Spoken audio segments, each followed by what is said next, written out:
I am Mark Schrutt, the author of Shifting the Balance, How Top Organizations Beat the Competition by Combining Intuition with Data, out on ECW Press this spring. Shifting the Balance is a continuation of a theme that is part of my work as Innovation Advisor at the tech research firm IDC.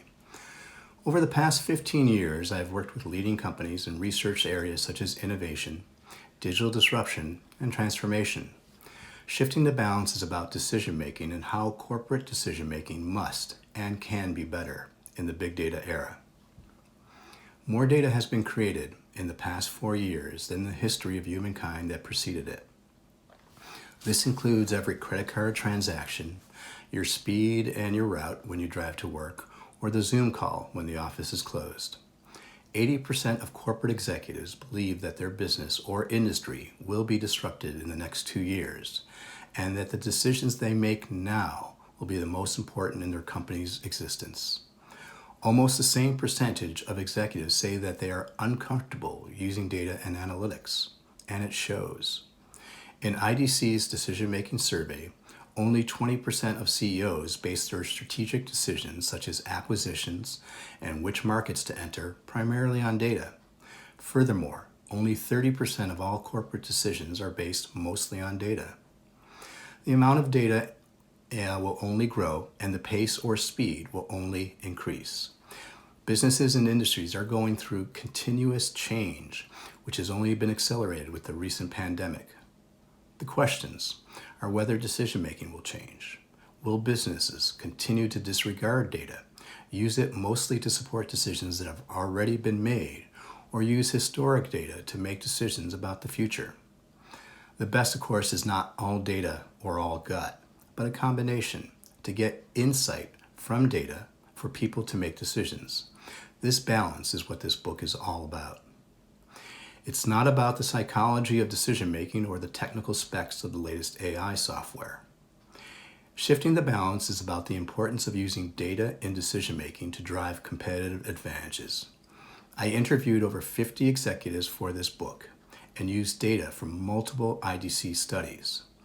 Shifting the Balance explains how to build a data-driven culture, what separates data-rich and information-poor from the best-in-class organizations, what type of data is available, from what sources, and how to use it. The steps, challenges, and opportunities for data-driven organizations. The forces that are transforming business are the same driving the movement towards data-driven decision-making. The first factor is digital disruption, which I've mentioned a little bit before and I'll talk about again in a few minutes. The second is the growth in data. IDC's Global Data Sphere, which tracks the amount of data generated and used in the world, is expected to triple in the next 4 years. Data comes from things such as the IoT devices in every John Deere tractor that rolls off the assembly line, and the sensors woven into each NHL jersey and embedded in pucks for the first time this season. In just one game this January, the NHL collected more data than the entirety of its 104-year history. The next factor is the progress of technology. It's not just the advances and capabilities of IT, but the decrease in costs for services such as mobility and cloud that make analytics accessible to most every organization. Data-driven decision-making is also being shaped by the expectations of today's workforce. The next leaders of business have grown up and are used to technology and data. All these factors are transforming private and public sectors. But if your business isn't changing, or if you're one of the 4% who are rated best in class in data-driven decision-making, you don't need to shift the way you make decisions. If you're like the rest of us, there are ways you can become data-driven. There are 6 key elements to becoming a data-driven decision-making organization. The first 3 are core to building the foundation, while the second set of 3 factors are the true differentiators that will separate the best in class from the rest of the pack. Number 1, industry disruption, which we've talked about before. The realization that value drivers are changing in your market and the urgency to adapt to this change is a very strong motivator. Disruption can make a company become data-driven very quickly. The next two factors are in many ways connected. First is leadership and culture, which are essential to any organizational change. Then there is tradition and history of using data. This is important in building a belief and trust in data. While core to being data-driven, tradition starts somewhere. Businesses with little history can catch up pretty quickly. Leadership and culture can also be rebooted. These three elements are core, but the following three are true differentiators. First among them is a direct connection to your customer. This is termed first-party data, and it's a whole lot better than relying on your vendors or intermediaries to provide you the data. A direct connection with your customer provides faster access to data and more insight and understanding of your customer. Furthermore, a direct connection to your customer allows you to personalize offerings, engage with your customers, and build stronger bonds. I'll give you an example of how this works in the real world. There's a company called WINFIELD United, which distributes seeds to co-ops and farmers. This direct connection allows WINFIELD, to work with farmers to develop data-driven strategies around everything from planting, fertilizing, to harvesting. WINFIELD has another segment that sells dairy products through grocery stores. You may have heard of them, Land O'Lakes. While Land O'Lakes sells to a much larger number of buyers, they do it through retail and must rely on grocers, which introduces quality issues and slows down decision-making.